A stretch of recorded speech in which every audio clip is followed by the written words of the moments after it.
इन्हें अगर छवि खराब करने का डर नहीं है तो वो डर इनको होना चाहिए। ये जिस मेडिकल कॉलेज की प्रक्रिया अंदर कर रहे हैं, अपने ही टीचरों को पेशेंट बना रहे हैं, सर्वेस कर रहे हैं, वो सारी प्रक्रिया सब स्टूडेंट्स के सामने है। ये 2 नंबर के काम से, धांधलेबाजी से भी अगर ये मेडिकल कॉलेज खोल रहे हैं तो वो देश के डॉक्टरों के लिए भविष्य का खराब है। ये देश की मेडिकल व्यवस्था का भविष्य खराब है। ये सिर्फ और सिर्फ अपने मुनाफे के लिए अगर ये सारी हरकतें करते हैं तो ये स्टूडेंट्स का भविष्य खराब करते हैं, शिक्षा की क्वालिटी की, गुणवत्ता का जो विषय है उस चीज़ को खराब करते हैं। जो स्टूडेंट्स यहाँ पढ़ रहे हैं उनको ऐसे ही लात मार के निकाल देंगे तो कहाँ कोई भरोसा करेगा प्राइवेट इंस्टीट्यूट्स में। ये परिसर तो इन बच्चों का ही है, आप इन्हीं को अंदर नहीं जाने दे रहे हो, इन्हीं को यहाँ से लात मार के निकाल दिया और यहाँ पे ताला लगा दिया। ये इस कॉलेज पे, इस कैंपस पे अधिकार यहाँ के बच्चों का ही है। ये बीटेक के जो स्टूडेंट्स हैं, इनके 2 साल बचे हैं यहाँ पे। ये आईडी कार्ड है, ये आईडी कार्ड भी इस कैंपस का ही है। आप सारे डॉक्यूमेंट्स खंगाल सकते हैं, ये मेडिकल काउंसिल के पास रजिस्टर्ड नहीं है ये जमीन। इंजीनियरिंग की फैकल्टी यहाँ बुलाई जा रही है, ये बिल्कुल फर्जी कॉलेज है। यहाँ मेडिकल सिर्फ इन्होंने नाम का खोल रखा है, यहाँ कोई इलाज नहीं होता है। इन्होंने सिर्फ इंजीनियरिंग के नाम पे ये मेडिकल खोल दिया था फर्जी। नमस्कार, आप देख रहे हैं गोल्डन हिंद न्यूज़ और मैं हूँ शाल्वी सोगरवाल। इस समय मैं मौजूद हूँ Arya medical college and hospital के बाहर, जो कि कुछ समय पहले Arya institute of technology and engineering के नाम से शुरू हुआ था। इस कॉलेज में 2023 और 2022-23 और 2023-24 के स्टूडेंट्स को एडमिट किया गया था, उनका एडमिशन लिया गया था। लेकिन कुछ समय बाद ही उनको बोल दिया जाता है कि आपको इस कॉलेज में अब नहीं पढ़ाया जाएगा, आपको ट्रांसफ़र कर दिया जाएगा कूकस वाले ब्रांच में। लेकिन वहाँ उनकी क्लासेस होती ही नहीं है। उसके बाद इन स्टूडेंट्स का ये कहना है कि हमें इस कॉलेज से क्यों निकाला गया। पूरी फीस लेने के बाद ये कॉलेज जो है मेडिकल कॉलेज एंड हॉस्पिटल में ट्रांसफॉर्म कर दिया गया है। यहाँ पे कंस्ट्रक्शन भी चल रहा है, हमने आपको दिखाया है, उस तरफ कंस्ट्रक्शन का काम चल रहा है। और यहाँ पे आप देख सकते हैं एक 3 गेट्स हैं। दिस इज़ गेट नंबर 1, उसके बाद गेट नंबर 2 और गेट नंबर 3, और पीछे की तरफ भी एक गेट है। और हमने आपको दिखाया कि इधर की तरफ बसेस भी खड़ी हुई हैं, जबकि यहाँ पे कुछ स्टूडेंट्स वगैरह हैं भी नहीं इतने कुछ खास। तो आइए, आज ये जो भीड़ देख सकते हैं आप आगे, ये वो स्टूडेंट्स की भीड़ है जो इसके खिलाफ आवाज़ उठा रहे हैं कि हमारे साथ ऐसा क्यों किया गया है। जब हमसे पूरी फीस ले ली गई, हमारा पूरा करियर का सवाल है, हमें क्यों इस कॉलेज से निकाला जा रहा है। और जिस कॉलेज में ट्रांसफ़र करने की बात कर रहे हैं, वहाँ पे ऑलरेडी एक मेडिकल और फार्मेसी के बच्चे हैं, पढ़ते हैं वहाँ पे। अब हम इनसे बात करते हैं कि पूरा क्या नज़ारा है। आर्य कॉलेज मुर्दाबाद, मुर्दाबाद मुर्दाबाद, आर्य कॉलेज मुर्दाबाद, मुर्दाबाद मुर्दाबाद। प्रदेश प्रशासन होश में आओ, होश में आओ, होश में आओ। कॉलेज प्रशासन होश में आओ, होश में आओ, होश में आओ। विद्यार्थियों को न्याय दो, न्याय दो, न्याय दो। मेरे साथ मौजूद हैं एबीवीपी के कार्यकर्ता देवेश दादी जी। सर, पहले मैं आपसे जानना चाहूँगी कि इस प्रकार के घोटाले को आप कैसे देखते हैं? क्या छात्रों के साथ ऐसा करना, क्या ये जायज़ है? शिक्षा का व्यापारीकरण कर दिया गया है। जो व्यापारी शिक्षा, जिस शिक्षा का व्यापारीकरण व्यापारी कर रहा है, उनके लिए हर चीज़ जायज़ है। उनको सिर्फ मुनाफे से मतलब है। उनको ये मतलब ही नहीं है कि 2 साल की उनकी एजुकेशन बची हुई है, उनको इधर उधर फेंक दो। अगर उनको मेडिकल कॉलेज खोलना है तो उनको उन बच्चों के चेहरे नहीं दिखते हैं, उनको सिर्फ वो मुनाफा दिखता है, जिस वजह से इनको दूसरे कॉलेज में ट्रांसफर करने के लिए जबरदस्ती फॉर्म भरवाया है, और वो फॉर्म भरवाने की प्रक्रिया भी अमान्य है। तो इस शिक्षा का व्यापारीकरण करने के लिए स्टूडेंट्स को, विद्यार्थी परिषद को, प्रदेश प्रशासन को इस चीज पे, इस मुद्दे पे, इस कॉलेज पे कार्रवाई बिठानी पड़ेगी जी। और जब मैंने छात्रों से पूछा तो उनका कहना है कि फाइनेंशियल कंडीशंस का रीजन दे दिया गया है, लेकिन कंस्ट्रक्शन साथ में बरकरार चल रहा है। तो ये दोनों बात बहुत कॉन्ट्रास्ट है। आपका क्या कहना है इस बात पे? बिल्कुल, ये दोनों बात बहुत कॉन्ट्रास्ट है। फाइनेंशियल कंडीशन का अगर आप रीजन देते हो तो वो आरटीयू भी वैलिड मानता है, लेकिन आरटीयू की प्रक्रिया के तहत भी ये वैलिड नहीं होता है कि आप इसको कंस्ट्रक्शन करके मेडिकल कॉलेज में कन्वर्ट करते हो। उस तहत ना तो आरटीयू ना मेडिकल काउंसिल कोई भी इस चीज पे मानता नहीं है कि आप 2 साल के स्टूडेंट्स को पढ़ाए बिना इस कॉलेज को बंद करके और कन्वर्ट करते हो मेडिकल कॉलेज में। इसलिए इन लोगों ने इस प्रक्रिया को छुपाने के लिए स्टूडेंट से जबरन वो फॉर्म भराया गया है जो स्टूडेंट खुद भर सकता है। उसको ये बोल के भराया गया है कि यही आपके पास में ऑप्शन है, अगर आपने ये नहीं करा तो आपका करियर बर्बाद हो जाएगा। क्या मैं सही कह रहा हूँ? ये जो धांधली है इसको रोकनी ही पड़ेगी। ये जो यहाँ पे स्कैम चल रहा है उस स्कैम को रोकना पड़ेगा, और इस स्कैम के पीछे जो भी व्यापारी है, जो भी मैनेजमेंट के लोग लिप्त हैं, उन सब पे कार्रवाई बैठनी चाहिए। जी, मेरा एक सवाल और रहेगा, क्योंकि जब हम बात करते हैं इंस्टीट्यूशंस की जहाँ पे पढ़ाई होती है, मेडिकल की, इंजीनियरिंग की, फ्यूचर के इंजीनियर्स और इवन डॉक्टर्स यहाँ से निकलते हैं, तो जिस प्रकार से ये अवैध तरीके से बच्चों के साथ किया जा रहा है, एक तरीके से ब्राइब मान लें या फिर करप्शन देख सकते हैं इस चीज़ को, और आने वाले टाइम पे यही हमारे फ्यूचर एक एसेट बनने वाले हैं हमारे कंट्री के लिए। लेकिन जिस प्रकार से इन्होंने अभी लॉक किया हुआ है और जो दादागिरी देखने को मिल रही है, क्या ऐसा लगता है कि इन्हें अपनी छवि खराब होने का भी डर नहीं है? क्या ये दादागिरी करने का एक जरिया मान सकते हैं? इन्हें अगर छवि खराब करने का डर नहीं है तो वो डर इनको होना चाहिए। ये जिस मेडिकल कॉलेज की प्रक्रिया अंदर कर रहे हैं, अपने ही टीचरों को पेशेंट बना रहे हैं, सर्वेस कर रहे हैं, वो सारी प्रक्रिया सब स्टूडेंट्स के सामने है। ये 2 नंबर के काम से, धांधलेबाजी से भी अगर ये मेडिकल कॉलेज खोल रहे हैं तो वो देश के डॉक्टरों के लिए भविष्य का खराब है। ये देश की मेडिकल व्यवस्था का भविष्य खराब है। ये सिर्फ और सिर्फ अपने मुनाफे के लिए अगर ये सारी हरकतें करते हैं तो ये स्टूडेंट्स का भविष्य खराब करते हैं, शिक्षा की क्वालिटी की, गुणवत्ता का जो विषय है उस चीज़ को खराब करते हैं। जो स्टूडेंट्स यहाँ पढ़ रहे हैं उनको ऐसे ही लात मार के निकाल देंगे तो कहाँ कोई भरोसा करेगा प्राइवेट इंस्टीट्यूट्स में। जो प्राइवेट इंस्टीट्यूट स्टैब्लिश हुए हैं सालों पहले, दशकों पहले, वो उनकी उन भावना से स्टैब्लिश हुए हैं कि हम लोग जिम्मेदारी लेते हैं कि हम लोग बच्चों को अच्छी एजुकेशन देंगे। पर उन्हीं व्यापारियों की जब नेक्स्ट जनरेशन आती है तब ये देखा जाता है कि वो उसको महज एक बिजनेस बना देते हैं। उनको बच्चों की एजुकेशन से, समाज के विकास से कोई मतलब ही नहीं है।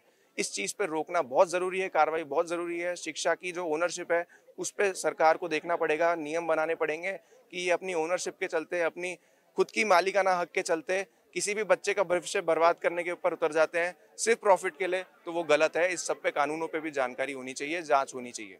जी, और आपने करीब 15 मिनट हो गए, अब तक इन लोगों ने गेट नहीं खोला है, ना कोई अंदर से एडमिनिस्ट्रेशन का इंसान कोई बाहर आया, ना डायरेक्टर, ना कोई। क्या आपको लगता है गेट खोलेंगे? ये गेट, ये परिसर तो इन बच्चों का ही है। आप इन्हीं को अंदर नहीं जाने दे रहे हो, इन्हीं को यहाँ से लात मार के निकाल दिया और यहाँ पे ताला लगा दिया। ये इस कॉलेज पे, इस कैंपस पे अधिकार यहाँ के बच्चों का ही है। ये बीटेक के जो स्टूडेंट्स हैं, इनके 2 साल बचे हैं यहाँ पे। ये आईडी कार्ड है, ये आईडी कार्ड भी इस कैंपस का ही है। आप सारे डॉक्यूमेंट्स खंगाल सकते हैं। ये मेडिकल काउंसिल के पास रजिस्टर नहीं है। ये जमीन आरटीयू के साथ में रजिस्टर होके बच्चों के लिए, बीटेक के लिए यूटिलाइज होनी थी और वो हो भी रही थी, पर साल भर पहले इनको निकाल दिया, झूठे झांसों में फंसाया कि बच्चों तुम्हारा कुछ नहीं होना है, तुमको आर्य कॉलेज की ही डिग्री मिलेगी, और अब अचानक से आके बोलते हैं तुमको यहाँ से जाना पड़ेगा, जो कि आरटीयू की प्रक्रिया के खिलाफ है। बिल्कुल। तो जब आपको पता लगा, आपके घर वालों की क्या प्रतिक्रिया थी? मतलब उनका क्या रिएक्शन था? क्या उन्होंने बोला कि हम आके बात करेंगे कॉलेज में? घर वालों का ये था कि उनको मैनिपुलेट किया गया कि फ़ोन पे बात की थी, तो उनको बोला हम आर्या की डिग्री देंगे, हम वहीं पढ़ाएंगे, सब कुछ वहीं होगा, यहाँ पे सिर्फ कंस्ट्रक्शन चल रहा है, इसकी वजह से बच्चों को वहाँ शिफ्ट कर रहे हैं। तो अब ये बोल रहे हैं 3rd ईयर में आके, जब हमने सारी फीस जमा करा दी तब ये बोल रहे हैं कि आपको दूसरे कॉलेज में ट्रांसफ़र करा जा रहा है, और वो 3rd ग्रेड कॉलेज में। हम A+ ग्रेड कॉलेज छोड़ के 3rd ग्रेड कॉलेज में क्यों जाएंगे? और वहाँ की फीस 30,000, हम 1 लाख रुपए 80 से 90 हज़ार फीस क्यों देंगे? आपका क्या नाम है और आप बीटेक करने आए थे? किस बैच में आपने एडमिशन लिया था? मेरा नाम अभिजीत कुमार है, मैं बिहार से हूँ और मैंने 2023 में एडमिशन लिया था यहाँ पे। तो मैं उस टाइम आया था, इस वजह से आया था कि गवर्नमेंट, राजस्थान गवर्नमेंट थोड़ी सही है, एजुकेशन हम लोग की अच्छी होगी, इंजीनियरिंग एक अच्छे इंजीनियर बनेंगे। बट इन लोगों ने हमारे साथ धांधली कर दी है। 2 साल के अंदर हम लोगों के साथ 2 कॉलेज बदल दिए और तीसरे साल में हम लोग को तीसरे कॉलेज बदल रहे हैं। तो इन लोगों को है कि हम लोग जब भी आते हैं तो कोई भी कॉलेज का प्रशासन, कोई भी अथॉरिटी, कोई भी जो है रिस्पॉन्स नहीं दे रहा है यहाँ पे, और इसके खिलाफ तो हम लोग ऊपर से ऊपर तक जाएंगे, चाहे जो भी हो जाए। जी, आप जब पढ़ाई कर रहे हैं, आपको उस कॉलेज में शिफ्ट किया, कूकस वाले इंस्टीट्यूट में आपको जब भेजा गया, उस कैंपस में भेजा गया, तो वहाँ पे जो आपके टीचर्स थे, प्रोफेसर्स थे, आपने उनसे ये बात पहुँचाई, उन्होंने क्या कहा? हमें किसी को प्रायर नोटिस दिया ही नहीं है। नोटिस एक दिन पहले आया, संडे के दिन आता कि आपको मंडे से कूकस शिफ्ट होना है सारे बच्चों को। फिर वहाँ से हमारी कंसल्ट लेटर पे हमें साइन कराएंगे कि तुम्हारे सेंटर वही रहेगा, ज़बरदस्त साइन कराए हैं वो भी। बाकी प्रायर नोटिस उन्होंने कुछ भी नहीं दिया। बच्चे आके पूछ रहे हैं, थोड़ी बहुत बात फैली थी अंदर कि कॉलेज शिफ्ट होगा, बच्चे आके पूछ रहे पहले, तो उनको मना किया जा रहा था कि कॉलेज कहीं नहीं जा रहा है, यहीं रहेगा, क्योंकि कुछ बच्चे यहाँ पे फ्लैट्स लेके रह रहे थे। उन फ्लैट्स का किराया उन्होंने दे दिया था, सिक्योरिटी वगैरह। तो वो बच्चे आ रहे थे कि सर अगर आप यहाँ से कॉलेज शिफ्ट कर रहे हो तो हमें पहले बता दो, हम नहीं कर रहे। लेकिन उन्होंने एक दिन पहले नोटिस भेजा है ग्रुप के अंदर कि आपका जो स्टडी है वो सीधा कूकस में होगी। यहाँ से कंसल्ट लेटर पे किसी ने साइन नहीं कराया पहले। और आपने सुना ही होगा, कोई बिहार से है, कोई कहीं से, और दोनों कैंपस में करीब 20 से 30 किलोमीटर का फर्क है, क्योंकि वो बिल्कुल ही अपोजिट डायरेक्शन में है और ये बिल्कुल अलग है। और गार्ड भैया, गेट क्यों नहीं खोल रहे हैं आप? गेट तो खोलिए एक बार, आप इधर आइए, गेट खोलिए, गेट। इनका नाम कालू राम जी है। आप देख सकते हैं इधर गेट लगा हुआ है, जबकि स्टूडेंट्स के पास आईडी कार्ड है, इनको अंदर जाने नहीं दिया जा रहा है क्योंकि एडमिशन इनका इसी कैंपस में हुआ था, इसी में इनकी 1-2 साल क्लासेस भी चली थी, फिर इन्हें इधर से उधर भेजा जा रहा है। अभी बच्चे कहीं के नहीं बचे हैं, इंस्टीट्यूट का काम तो अच्छे से चल रहा है, प्रॉपर कंस्ट्रक्शन चल रहा है, इनफैक्ट प्रोफेसर्स की सैलरी भी टाइम पे आ रही होगी, लेकिन इन बच्चों का क्या है, इन बच्चों के भविष्य का क्या है? क्या इन्हें, भैया गेट खोलिए एक बार, देखिए इन पे जवाब भी नहीं बन रहा, आप देख सकते हैं। मैम यही एडमिशन चल रही है, यहाँ पे रिसेप्शन बना दिया गया है। संवाद के लिए बुलाइए किसी को अंदर से, संवाद जरूरी है, इन मुद्दों पे संवाद करना ही पड़ेगा आपको, जो अन्याय किया है उसका जवाब देना पड़ेगा, अपने दस्तावेज सारे सामने लाने पड़ेंगे आपको। आप आग्रह करिए, बात बढ़े उससे पहले वो अंदर से किसी को भेज दे, संवाद हो जाएगा तो बहुत ही बढ़िया है। हमारे एचओडी हमारी है, मेडिकल कॉलेज में क्या कर रहे हैं फिर? ये इंजीनियरिंग एचओडी है, तो यहाँ क्या कर रही है? हाँ, तो यहाँ क्या कर रहे हैं? प्रिंसिपल डायरेक्टर सब ये इंजीनियरिंग के हैं, तो यहाँ क्या कर रही है? मेडिकल के बारे में इनको कुछ नहीं पता, फिर यहाँ क्या कर रही है?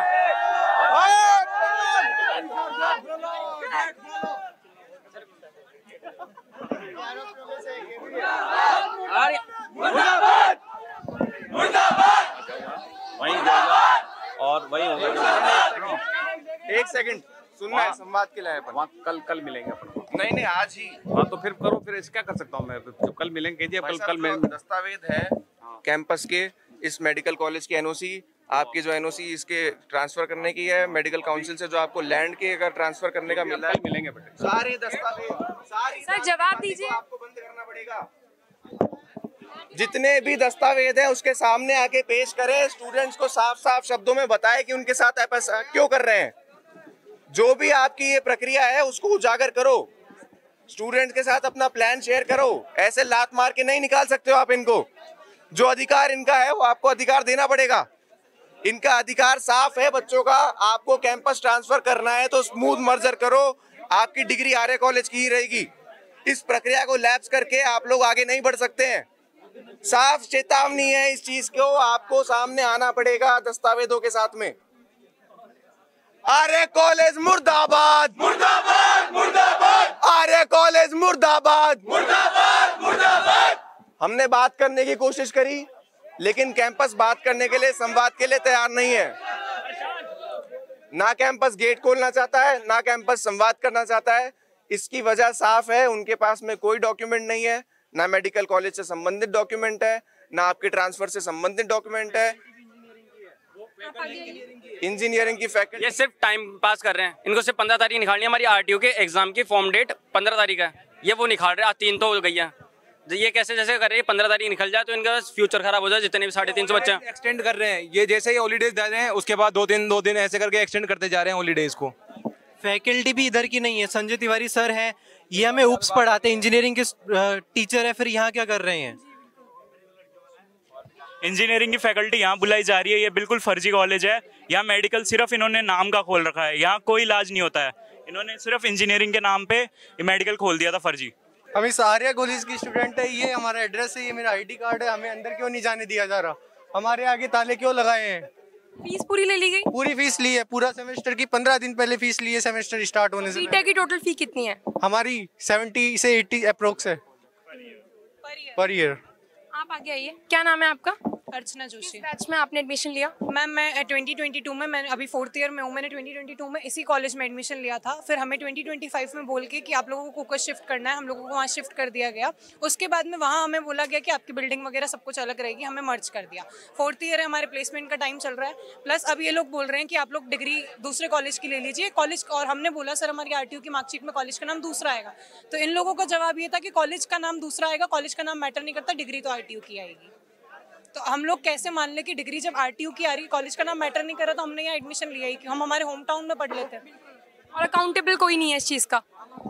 No ma'am. जो प्रोफेसर से बात करते हैं तो वो क्या इग्नोर कर देते हैं? मैम प्रोफेसर से बात करते हैं तो उन लोगों के पास जवाब ही नहीं होता, जैसे ये लोग अभी इग्नोर कर रहे हैं। ये लोग ऐसे ही नहीं बेटा कर दो साइन, सबको अलग अलग बुला के, सबको अकेले बुला के साइन करवा लिए कि मिड टर्म्स नहीं देने देंगे, एग्जाम्स नहीं देने देंगे, आपके मार्क्स कम भेजेंगे, ये सारी फाइन लगा देंगे।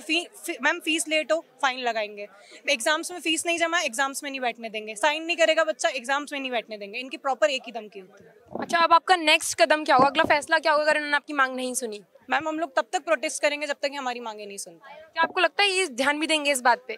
मैम इन्हें ध्यान देना पड़ेगा क्योंकि हम आज यहाँ नहीं सुनेंगे, हम हायर अथॉरिटीज के पास जाएंगे। मैं आपसे जानना चाहूंगी, किसी पॉलिटिकल लीडर का आपके पास सपोर्ट है? नहीं, विद्यार्थी परिषद पॉलिटिक्स से कोई मतलब नहीं रखती। विद्यार्थी परिषद सिर्फ स्टूडेंट्स के साथ, हम भी विद्यार्थी हैं और दूसरे विद्यार्थियों का साथ देती है। हमें पॉलिटिक्स से मतलब नहीं है। तो आपको लगता है कि इस बात का फैसला कितने दिन में आ जाएगा लगभग, क्योंकि बच्चों का टाइम वेस्ट हो रहा है, पढ़ाई वेस्ट हो रही है, इन लोगों का तो कुछ ही नहीं जा रहा है। सरकार को और जो अपना प्रशासन है, एजुकेशन मिनिस्ट्री है, जो उनके सेक्रेटरी है, उन सबको ध्यान देना चाहिए। इतनी बड़ी धांधलेबाजी चल रही है, यहाँ पे इतना बड़ा स्कैम चल रहा है, वो जाग ही नहीं रहे। बच्चे इतने टाइम से प्रोटेस्ट कर रहे हैं, हम लोग विद्यार्थी परिषद 3 दिन से इनके साथ लगी है, इनका संघर्ष तो उससे भी पुराना है। तो सरकार को होश में आना चाहिए। यहाँ पर जो धांधलेबाजी चल रही है मेडिकल कॉलेज के लिए, ये लोग अंदर अपने टीचर्स को, बीटेक के स्टूडेंट्स के टीचर्स को यहाँ पर पेशेंट बना के लेटा रहे हैं, जाने कौन कौन से सर्वे करा रहे हैं, कोई दस्तावेज है नहीं है, इन चीज़ों को खोलने की तैयारी कर रहे हैं। और जो बच्चे पढ़ रहे हैं, 400 बच्चे जिनका एडमिशन था, उनको निकालने की प्रक्रिया चल रही है यहाँ पे।